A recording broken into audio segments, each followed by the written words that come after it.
Abdelkader et son groupe ont atteint la dernière terrasse. Seule son étendue les sépare des escaliers de la basilique et de l'ultime carré des combattants nazis. De là, il domine Saint-Victor, et au-delà, toute la cité, gigantesque cratère d'où montent 1000 fuméroles. De toutes parts, les tirs continuent. De l'autre côté de la terrasse, des tirailleurs débouchent de l'escalier symétrique. Couverts par le contre-feu des hommes de Leroux, le caporal, Saïd et Messaoud courent à leur rencontre. Dans sa course, Abdelkader ne perd pas de vue, au-dessus de lui, les 2 tourelles percées de meurtrières qui protègent le dernier escalier. Sur un signe du caporal, Saïd s'empare d'une grenade et la lance à travers une des meurtrières. La détonation, bien qu'assourdie par les 3 volumes de la tourelle, ne laisse aucun doute sur la survie des Allemands qui s'y étaient réfugiés. Quand Saïd, triomphant, se retourne vers son supérieur, un goumier redescend de l'autre tourelle, essuyant le sang sur son poignard. Les tirailleurs n'ont plus qu'à pousser la porte monumentale de la basilique. Mais de l'intérieur du sanctuaire, une rafale retentit.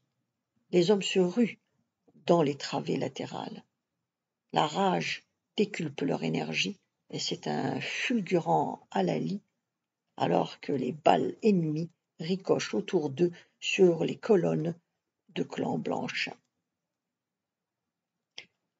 Dans la sacristie, les derniers combattants allemands lèvent les mains en signe de capitulation. La basilique est investie par les soldats indigènes.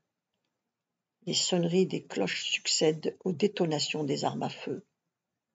Certains prient, d'autres regardent les lieux impressionnés, pénétrant pour la première fois à l'intérieur d'une église. Yassir montre à Larbi le Christ en croix au-dessus de l'autel. Leur Dieu semble avoir souffert.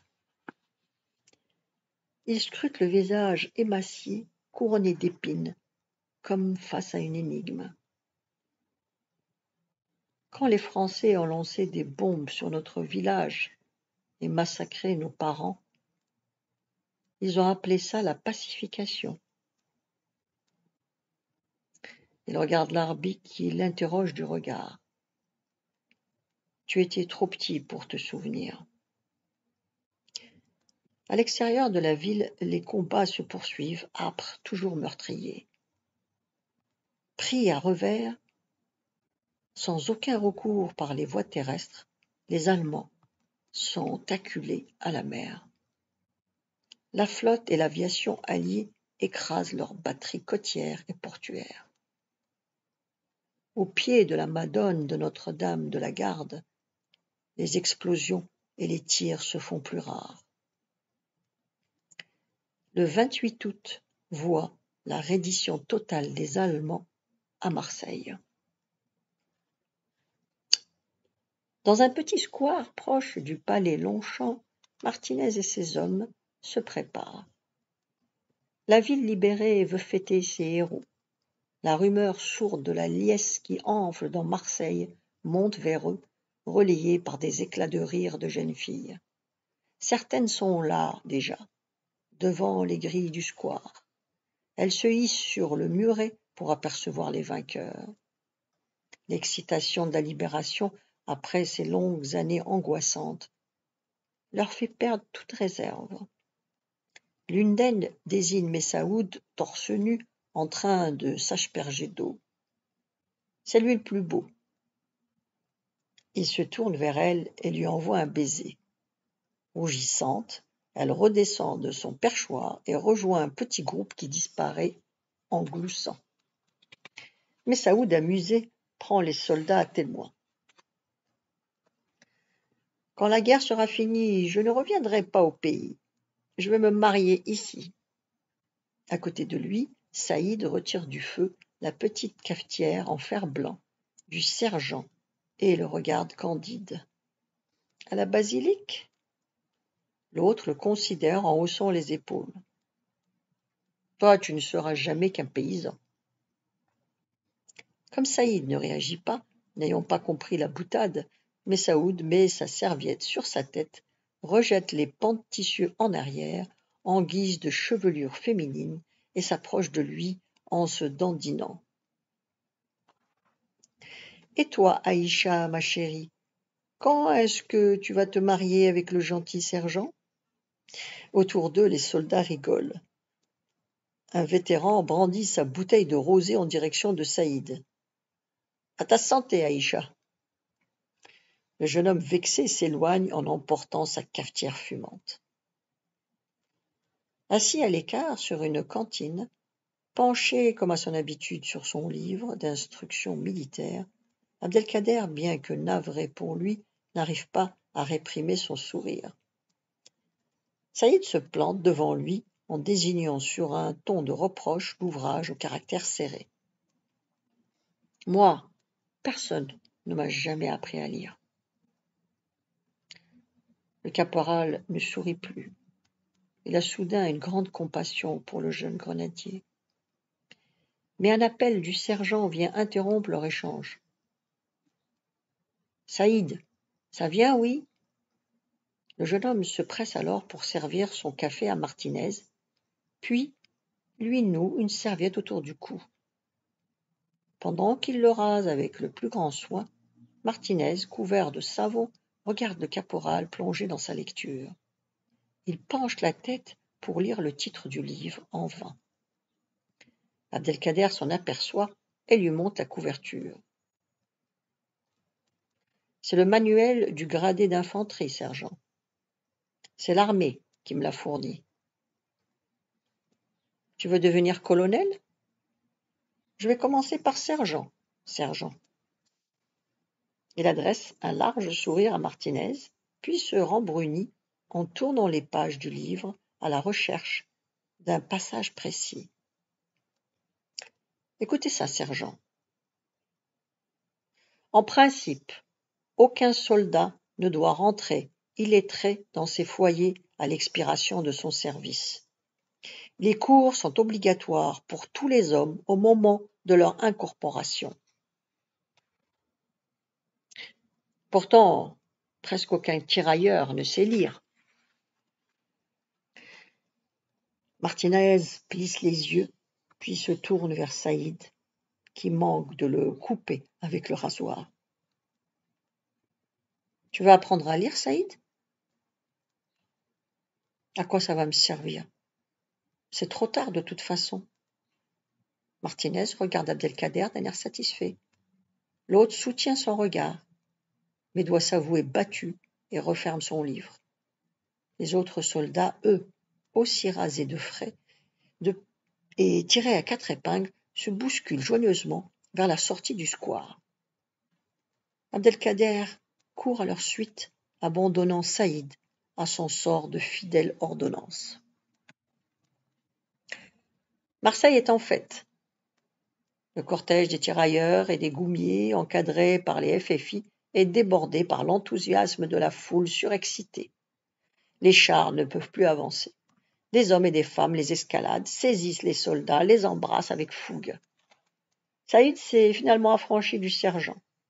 En pleine discussion avec une jeune fille, il est chahuté par une farandole qui emporte le roux et ses vétérans, mais il ne perd pas le fil de son récit pour autant. Je cours comme un lapin. Devant moi, une mitrailleuse se met à cracher. Je plonge dans les cailloux. Les balles frappent le sol tout autour de moi. La fille écoute captivée. Elle étreint sa main. Saïd se trouble et cherche ses mots. Je libère un pays qui est le mien, mais que je n'avais jamais vu avant. Ça fait 2 joies à la fois. Elle rit et se penche vers lui, charmée. Elle lui murmure. Il n'y a que le pays qui te plaît? Soudain, Saïd est dépassé par la suaveté de l'instant, l'odeur de savon dans la chevelure brune, la poitrine de cette jeune fille qui se soulève si près Il aperçoit Messaoud de dos dans la foule. C'est l'occasion de s'esquiver. Il lance « Je dois rejoindre mon groupe ». Éberluée et déçue, la fille n'a pas le temps de réagir qu'il a déjà filé. Mais Messaoud ne prête aucune attention à lui. Dans ses bras, il a une ravissante jeune femme dont il prononce le prénom avec bonheur. Irène, c'est joli. Irène sourit, franche, lumineuse. Elle l'entraîne par la main vers les escaliers d'une vélelle étroite, pose la main sur la poitrine du tirailleur essoufflé, comme pour le tenir à distance, mais l'embrasse à pleine bouche. Elle s'écarte ensuite de lui, surprise de sa propre audace. Tous deux se regardent un peu gênés, puis sont pris d'un fou rire. Le désir les rend peu à peu au silence. C'est au tour de Messaoud de s'approcher d'elle doucement. Il pose ses lèvres sur les siennes. Alors qu'il s'éloigne d'un pas rapide, il frôle Abdelkader sans le voir. Le caporal l'essuie des yeux, touché par la joie évidente des amants pressés de se découvrir. Il est soudain arrêté par un petit groupe d'enfants qui font cercle autour de lui. Le plus jeune, poussé en avant par les autres, demande « Vous avez du chocolat ?» Abdelkader vide ses poches et leur distribue son chocolat et ses chewing-gums. Les enfants ne prennent pas le temps de le remercier, se précipitant vers de nouveaux soldats à rançonner. Un groupe de goumiers plantés devant la vitrine d'un coiffeur. Ils s'accrochent à la djellaba de l'un d'eux. Yassir se retourne surpris. Les petits, impressionnés par sa stature et son regard perçant, ont un mouvement de recul. Indifférents à leur agissement, lui et Larbi entrent dans le salon de coiffure. Massés contre la vitrine, les enfants regardent les deux frères s'installer dans les larges fauteuils. Yassir montre sa natte au coiffeur. « Faites attention à ne pas la couper. C'est par là qu'Allah doit me prendre pour m'emmener au paradis. » Le coiffeur, un peu inquiet, commence à raser le crâne de Yassir, qui le surveille dans le miroir. Les clameurs de la foule se rapprochent. À l'extérieur, les petits sont happés par le flot des fêtards. Seul dans la chambre d'Irène, Messaoud regarde autour de lui avec une curiosité timide. Une armoire massive s'entr'ouvre sur des piles de linge soigneusement pliés qui embaument la lavande. Il contemple les vêtements d'un air admiratif, puis s'attarde sur quelques bibelots et photos de famille. Attendri en reconnaissant Irène à différents âges. Guettant les légers bruits en provenance de la pièce voisine, il se rapproche du grand lit, frôle de sa main les draps, savoure leur douceur, puis enfouit son visage dans le moelleux d'un oreiller. C'est en relevant la tête qu'il voit Irène s'avancer vers lui. Nue, elle frissonne dans la fraîcheur de la chambre et joint pudiquement ses mains sur son sexe. Messaoud la regarde bouche bée, empruntée, puis se décide soudain à déboutonner sa chemise. Un coup dans la porte les fait tous les deux sursauter. Irène sourit à Messaoud, l'air de dire que ce n'est pas bien grave, mais lui est pétrifié sur place. Quand la porte s'ouvre brutalement, il recule dans un réflexe de défense. C'est seulement un Américain éméché qu'une jeune femme entraîne dans le couloir. Alors que celui-ci referme la porte, Irène regarde attentivement Messaoud. « De quoi as-tu peur ? Les Boches ne vont pas revenir. » Le tirailleur hésite puis se livre. « Chez moi, on ne doit pas coucher avec les Françaises. » Irène est troublée. Elle l'attire doucement à elle et finit de déboutonner sa chemise. Ils se blottissent l'un contre l'autre, se respirent et s'étreignent. La nuit est tombée et la fête n'a fait que redoubler dans la cité. Depuis un balcon qui surplombe le vieux port, le colonel regarde les goumiers et les tirailleurs danser en cercle, accompagnés par les fifres et les darboukas de la Nouba. Au centre, des Marseillaises s'enivrent de danse entraînées par les sonorités arabes. Le colonel sourit au progrès de jeunes femmes dont la sensualité l'emporte sur les maladresses. L'homme en costume croisé qui le rejoint sur le balcon est plus circonspect.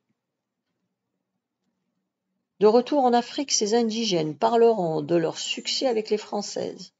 Ça va les griser. Il faudrait les faire sortir de la ville, qu'ils campent dans les alentours. Le colonel se tourne vers lui et le regarde avec ironie. « Allez-y, allez leur dire. » L'autre s'éponge le front, puis regagne l'intérieur de l'appartement. Dans les yeux du colonel, il n'y a que du mépris pour cet ancien haut responsable de Vichy, rallié tardivement à De Gaulle. Il pressent qu'une fois la guerre terminée, il faudra composer avec lui, comme avec bien d'autres. Et c'est comme une ombre qui s'étend sur les danses des jeunes femmes. Le soleil est haut dans le ciel. Autour du phare, les rochers brûlants abritent une foule nombreuse, alanguie, éblouie par les reflets sur la mer, au-delà des hauts fonds du Frioul. Allongés sur le sable, des soldats flirtent encore avec leurs compagnes de nuit. Ils échangent avec elles des baisers, des caresses d'amoureux. D'autres se jettent à l'eau et s'ébrouent en riant. Tous ont momentanément oublié la guerre. Pourtant, la première armée française doit se remettre en route. Irène, penchée à sa fenêtre, regarde Messaoud, qui s'éloigne à reculons pour retarder le moment où il ne la verra plus. Elle lui envoie un dernier baiser. « Tu reviendras ?» Messaoud hoche la tête pour dire oui.